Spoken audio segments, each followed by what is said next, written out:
I met Dave Middlemas several years ago. He came seeking some training in critical incident stress management. It wasn't his first rodeo. He'd been providing peer support. When you meet Dave, ask him what it's like to be an athletic trainer. Ask him what it's like to be around people whose whole lives may be focused on making professional status, and whether it's baseball, football, whatever, and then in a heartbeat have that taken away from them. Does the trainer share some of that? And if it happens multiple times, what is the impact of that? What's it like to be an athletic trainer when some promising young athlete is on the field and then suffers a broken neck?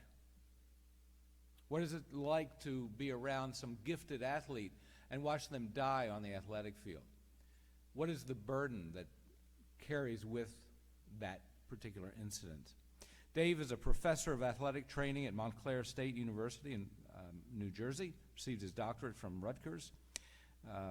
More relevant to us, he's been involved in peer support and athletic trainers for over 20 years. He serves as the co-chair for the peer support and CISM team for athletic trainers for New Jersey, and is the chairman of the CARE CISM program for the National Athletic Trainers Association.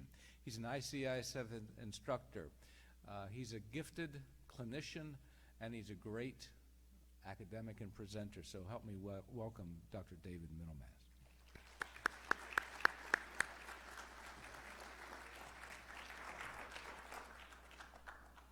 Set the bar a little high there, George. I love your tie. Good afternoon.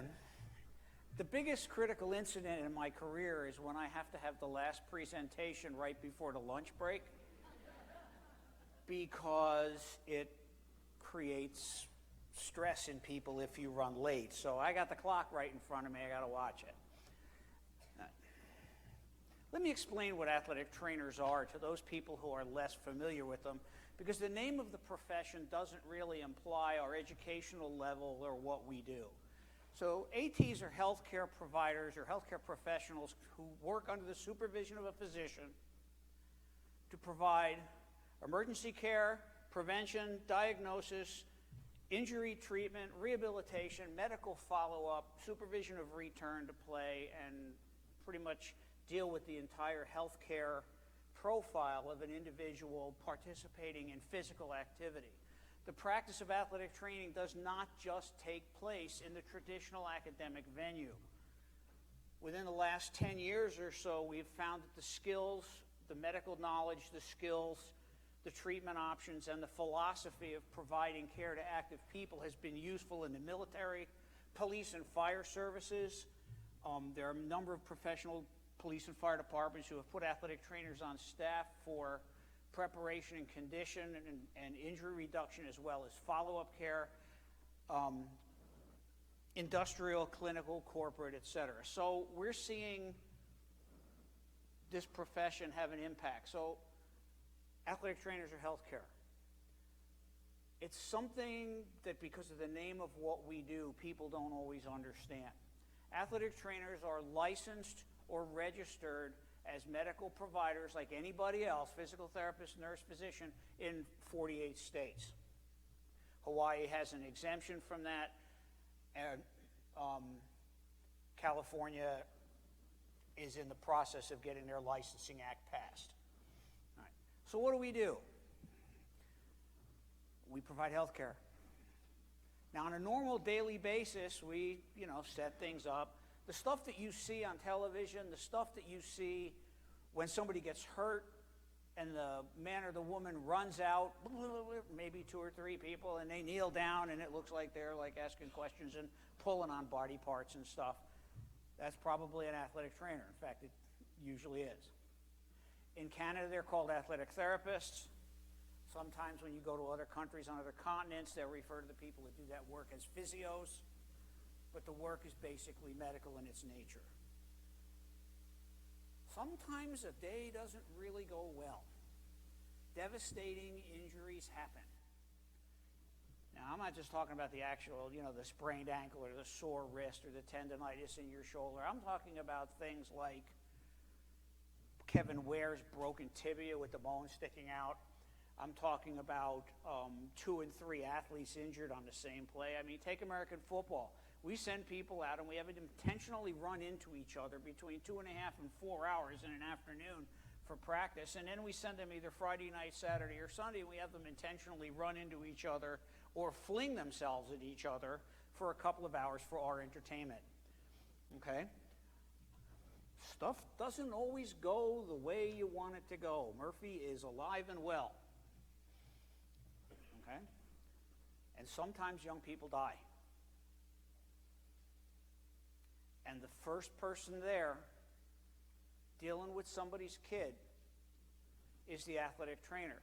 Now, before I move on, and something may refer to this in a later slide, it's important to understand that one subtle difference between EMS, and I did over 10 years in that world, both professionally and volunteer, and what we do as an athletic trainer is that I have a relationship with that patient, with that young person, before he or she required my medical skills. That kid may have been in trying to steal a couple of rolls of tape out of my athletic training facility just because they know it bothers me. They may push my buttons because we have, with a junior or senior who's maybe been playing for a few years, we're bantering back and forth. Or they're pushing my buttons for their entertainment. And this goes on regularly. 2 hours later, I'm trying to save that young man or woman's life laying on the ground. As an emergency medical responder, I had the luxury when you pick somebody up is it's probably somebody you don't know. You have to provide your care, and there's the stress that goes with that, but then you dump them off on somebody else in the emergency department, and you get to walk away from that person and create some both physical as well as emotional distance. I don't get to do that with these people. So that's just a little bit of the difference as to why what we do is important. So for the athletic trainer, critical incident stress, like I said, there's almost always a relationship. We almost always have a shared history. We are invested in the event that we're watching or that we're doing with, either as an athlete participation or as the healthcare provider that's there to take care of them. God forbid that something should happen. And because of this injury and the fact that I had to care for them and I had to do whatever, we've experienced the same traumatic event. Never mind dealing with the parents and the coaches and the press and the administration and the hospital and everybody else that goes along with this. Right. It's also kind of nice to know, or important to know, that the athletic trainer is kind of like the unofficial priest in the athletic department. It's the only safe zone in the place. I don't have control over that athlete's play, no play, as far as, did you do whatever. So if you're like doing something stupid, I'm not going to make you run laps. Coaches do that sometimes. So from that standpoint, it's a safe zone.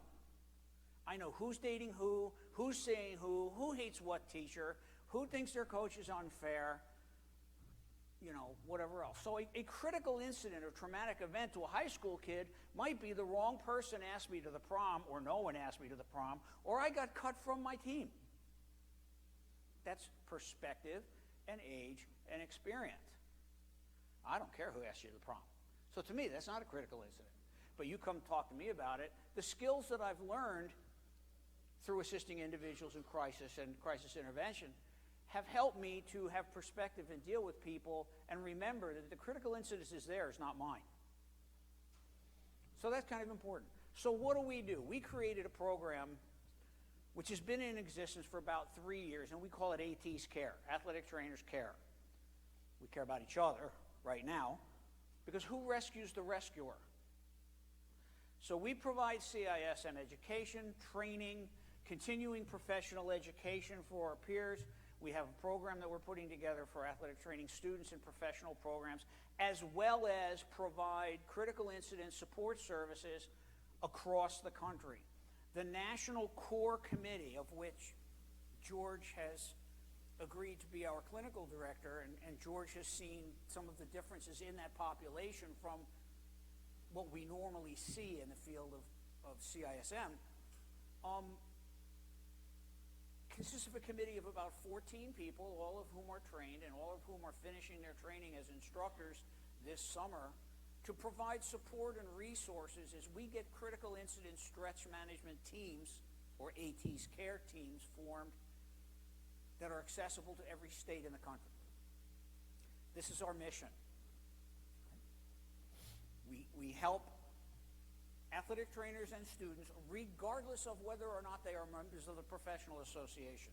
You can be practicing and not belong to the NATA. We don't care. You're one of us. Somebody requests support services, and it could be because maybe one of your coaches died, could be because someone important in the world passed away, could be a stressful event that someone's having with maybe their supervisor, any one of a number of issues, plus the traumatic injuries or deaths. We don't care.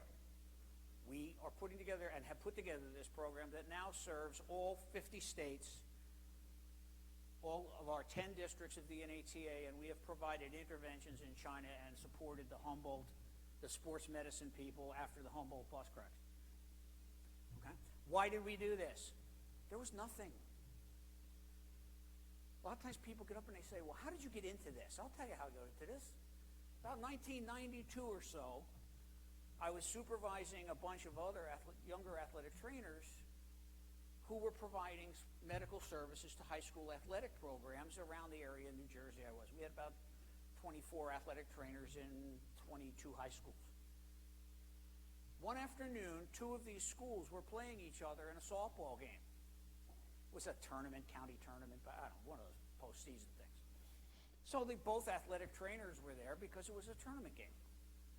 A young child, 6, 7 years old, was playing in the wooded area right next to the field. You know, parents are there, everybody. Kids playing in the woods, child falls out of a tree, hits their head on a rock, and codes on the spot. The child did not survive. But these two young athletic trainers who never in their education and training thought that you would be the first responder right here for this child, you don't do that in class. You don't practice that in class. You don't practice that in your clinical education. You're certified. You've got CPR certification. You know what to do. You took the course. I got the mask on my belt. It's there. I don't plan on doing some 6, 7-year-old kid to do that. So here I have two young people distraught. One of the two of them still isn't over it, and it's 27 years later. She still isn't completely over it. There was nothing. I went to the local hospital. Do you have mental health support? Do you have something? No, but there's nothing. We had to use the experience of a couple of us that were around longer and have been doing this longer to try and provide some support services and try to help these people. And I said to myself, this is never happening again. Right? We have found out that athletic trainers are being affected by devastating injuries to patients, fatalities of people close to the community, coaches, alumni, coaches' families, it's administrators. We've had large-scale critical incidents, and the biggest one that everybody knows about is the Boston Marathon bombing.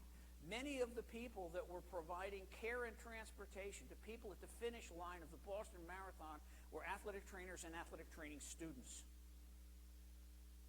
who weren't even licensed yet, but they were there trying to get a clinical exposure at a big event. Yeah, well, guess what you're doing? To take care of this wound, get this fracture, put this person in a wheelchair, push them to the medical tent. So now you got people who, we're here to learn to take care of marathon athletes. Yeah, well, today you're doing a bombing. Not ready for that. And sometimes we have death of prominent figures in the profession. We've had 2 of those happen this year that have affected thousands of athletic trainers. So we asked the membership. We said, what do I know? I'm an academician. I'm a college professor. Everybody thinks you're an Ivy Tower guy. You have no been there. So we asked our membership. We found out that 37% of them were affected by a fatality of an individual in their professional or personal life at that point in time. We found out that 35% of them have been involved in emergency care of some kind of catastrophic injury. And by the way, the response rate to this survey was about 5,600 respondents. 68% know a colleague who has been involved in one of these kinds of incidents, and 75% of them identified peer support as being helpful to them afterwards. That was important to me when we learned that, and the group that I was working with, okay, maybe we should look at this more deeply than we've looked at it so far. All right. So a note here. Only 6% of the respondents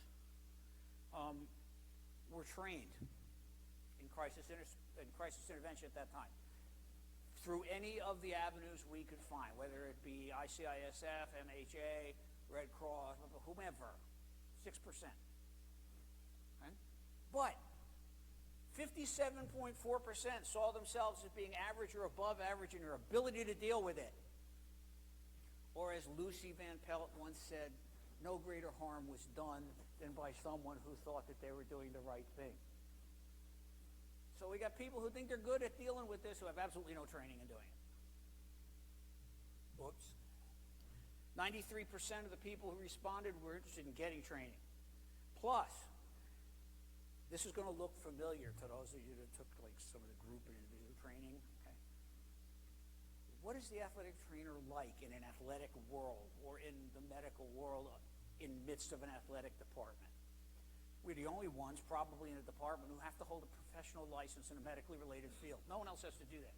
There's no national license or state license to be a basketball coach. Doesn't exist. Okay? We have a unique culture. You're the only one in the department, except for the athletic equipment person, who has to deal with all of the programs in the department. So if you take a high school that's of reasonable size in northern New Jersey, there might be 32 sports at that high school. So if you calculate in JV and sophomore sub-varsity level, you're looking at 96 to 99 teams for which maybe you have one healthcare provider present. Nobody understands what you do. Your boss doesn't understand what you do. They're an athletic administrator, used to be a coach. The coaches only care about their program. They don't understand what you do. They just know what gets done. So you're unique. We're little understood by the people we work with. It's hard. Therefore, we become skeptical of those around us. Sound familiar yet? Police, military, fire, EMS, same thing. You're not one of us who don't understand. Try to send in a crisis intervention team of nurses and psychotherapists into a police headquarters. It's going to fail abysmally. Okay? And because we often function as the role of confidant, we know things that are probably not general knowledge in the department. Because the athletes, like I said, come to you to complain about the coach, the parents, the friends, everything. The coaches come to you to complain about the athletes, the athletic director, the administrator, the parents, whatever. The administrator comes to you to complain about the coach, the parents, the kids, the problems, the facilities, whatever. Who do you go to? Most athletic trainers, especially at the high school level, there's one of you. You work alone. Some have the luxury of 2 or 3, but you don't find multiple professional staffs until you get way up in, pro and big time college. So let's just go through here just quickly. This one is just so you know that we had our program approved by our national organization, by our board of directors in 2016. That was after a year and a half of research and collecting information to justify the need for this program. We serve some 46,000 members. Okay. Our charge was to get a program together that includes education and that includes providing services. And all of these are in the slides in your. So if your pen's going 100 miles an hour because the print's small, it's in the packet. Download it. You're good. So if you notice, the title of the presentation talked about resistance and talked about resilience. Well, we figured the best way for us to foster resistance was to come up with an educational component of our CISM program for the purposes of training those people who want to get trained to become providers. We've had people take the training, but they don't use the training because I can't do that work, but I can use that every day with my patients. Okay? So we have education, we have continuing education, short seminars, we have written materials, we have online courses that we are putting together, and we are currently finishing up a program to be sent to the accredited curricula to train students about the importance of CISM and peer support. Okay, we also have infographics. There's one of them that we happen to provide for people when we go out or do interventions or do educational opportunities. Because knowledge is power. I think somebody said that a little while ago. So we give people knowledge and we start to give them information on what to expect and what happens. Hopefully they're a little more resilient, they're a little bit more resistant to what's going on. This just goes over pretty much what I just talked about. This is the numbers.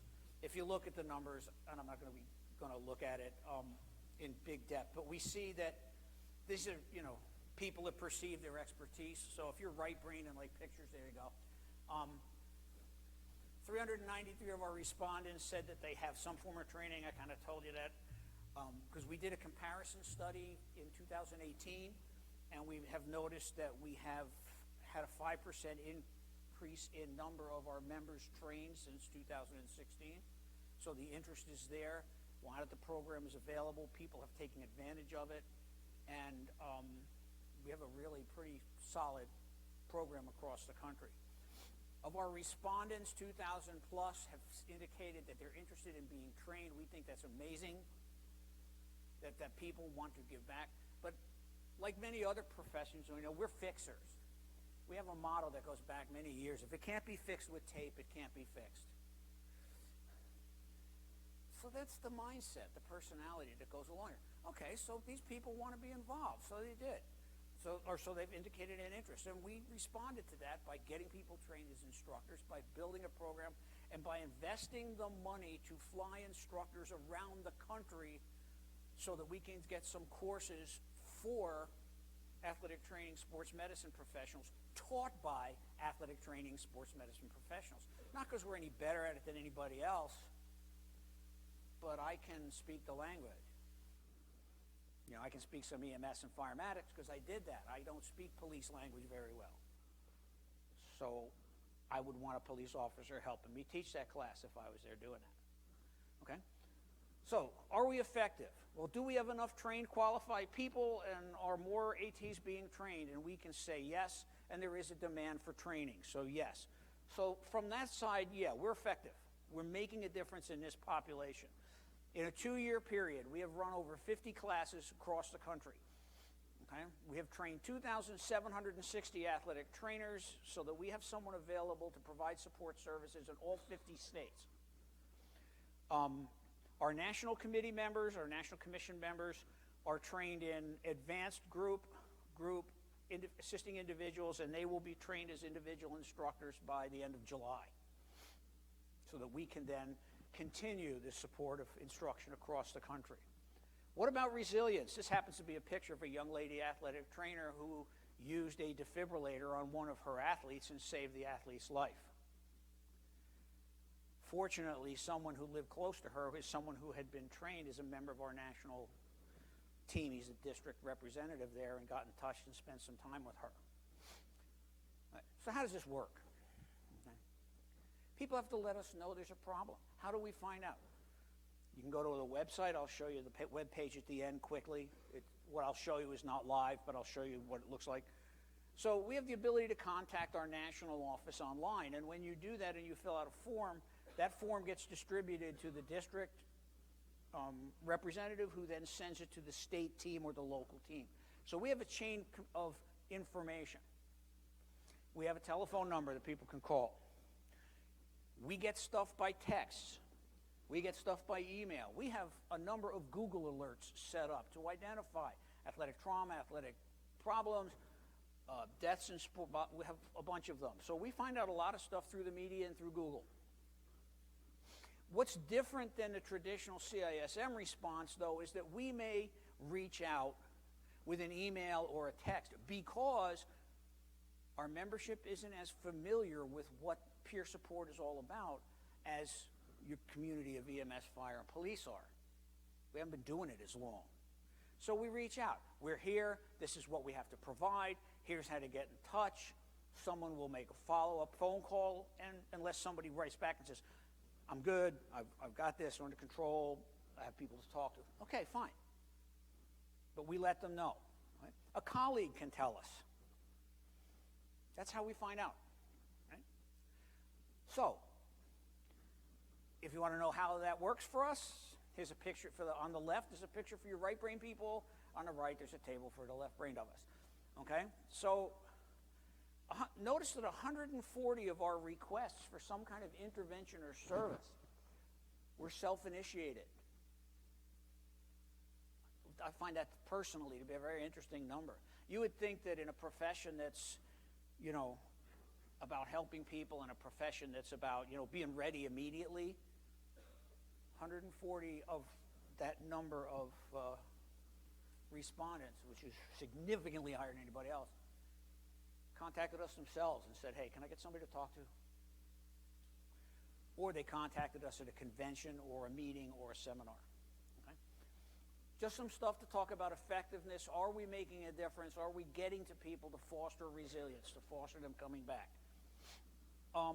We had 256 total incidents reported as of, I believe these numbers were in February. At that point in time, we had rendered services to 187 people in 2 years. And we only serve our profession. We're focused in our structure. In 2018, this was calendar year, we noticed a significant increase. I believe this was the original, no, this is overall. This is the last year alone. Okay? We're seeing that 120 of the incidents involved the AT, the athletic trainer, being directly involved with patient care, hands-on. Okay? Indirectly means that they weren't providing care for the person. It's just that somebody in their world was affected, and it became a critical incident.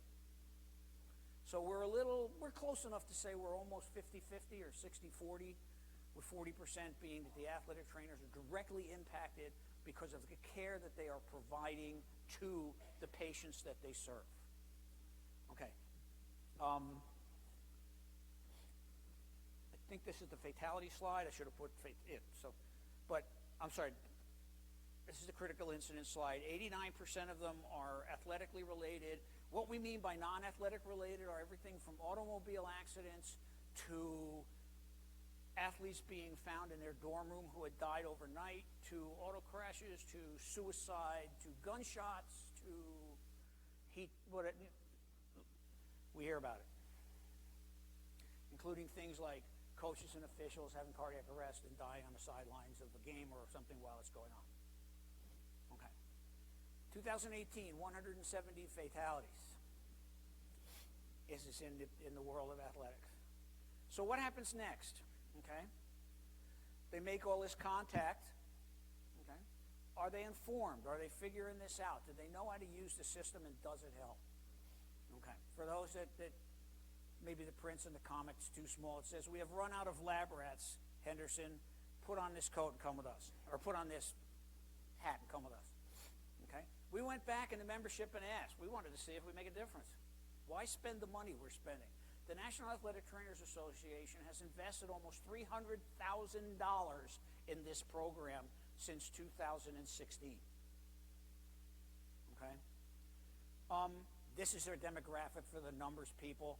The key is the right column, which basically says that our percentage of respondents in all of our 10 districts is pretty consistent, so it's not weighted towards one part of the country. All right, 34% of the respondents were 30 years of age or younger. And if you go back, you can see that 85% were certified, which is a good. 59% are women. 30% are practicing less than 5 years, and 27% for over 20. That's what our respondents look like. But notice that we kind of weigh a little bit heavy in the East for some reason. I think it's strictly population related. There's just more people than there are like in Wyoming and Montana and places like that. Okay, so here we go. Here's the meat and potatoes of this. 35% had personally experienced, and this was about the same from the 2014 study. 62.4 said they know another AT. That's down a little bit. 56% said that their working institution does not have a procedure in place to deal with the psychological aftermath of a critical incident. That's a problem. Whether it be an educational institution or whatever, we're looking at no EAP, nothing in place. 64% says that they do offer some kind of peer support, but think about what you hear on the radio. When there's a disaster at a college or a school, they bring in counselors for the kids, they bring in counselors for the teachers, they don't bring in counselors for the athletic trainer, coaching staff, and whatever. The best time to wreak havoc in a public school building is after the last period of the day when the bell rings. I didn't say that in case you were thinking of going and wreaking havoc of some kind, but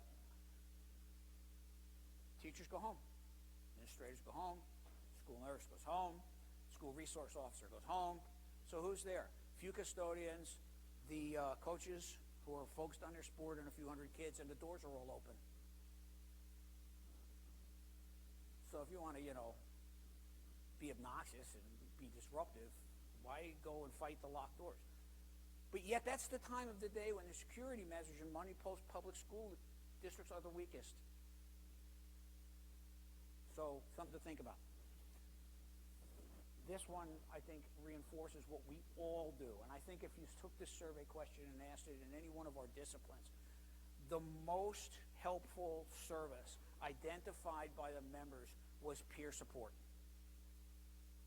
over just self-help, faith-based strategies, or professional counseling. They identified that they were most helped by peer support. Support's what we do. Support's the need in all kinds of venues for this. Okay, there it is, an arrow. We have 30 seconds. I'm almost done. Because I know lunch is coming, okay? The yes and unsure's, the two blue areas, look at the numbers. It's a huge amount of people who said they would either use a program or would consider using a peer support program. Are we making a difference? Probably. This is similar. See there, we've got a box, another graph for the people that like those things. Okay. We've contacted a lot of people. Let's just fly through that. All right. So have we made an impact on the profession? The question is yes. Have we made a positive impact? Yes. We have yet to receive more than one gripe about anything, and that complaint was that the person taking a CISM course didn't like the instructor. Okay. Last numbers. We have impacted 356 ATs in students in 17. We have impacted 659 of them in 2018 calendar year. Okay? People are calling. People are finding out, and they are using it. Counting 4 major incidents this year, we consider a major incident something that happens that affects people across an entire state or something else, and we have to contact a lot of people. We may not do interventions with but we have to outreach, contact. We have contacted over 15,800 of our members in some way or another since this program started doing its thing 2 years ago. That's about 35% of our association membership.